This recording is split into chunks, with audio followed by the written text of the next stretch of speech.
Minsan, pahihirapan ka muna talaga niya. Kasi kailangan niyang i-prepare ang heart mo. So pag may pinagdadaanan tayong masakit, mahirap sa panahon ngayon, dapat pala magpasalamat tayo because this is a preparation for a bigger blessing that's coming. What we have to do now is to pass this test. Hindi lang natin nakikita pa. Parang tapestry or puzzle. Alam mo yung puzzles? Yeah. Diba? Yung jigsaw pa isa-isa. Hindi mo nabubuo, hindi mo pa alam. Lalo na kapag wala kang picture nung puzzle. Ang labo image. Pero pag tapos na, di ba, wow! Ganda pala. Yung pala yung dahilan. Be patient with the Lord. Trust Him 100%. Huwag kang bibitiw. Lalo na pag mahirap. Pinagdadaanan mo. When it's easier to let go, when it's easier to question Him, when it's easier to say, why me? Yun yung times na dapat na faith.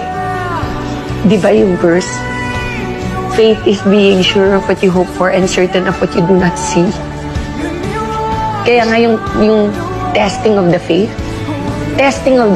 is going through difficulties.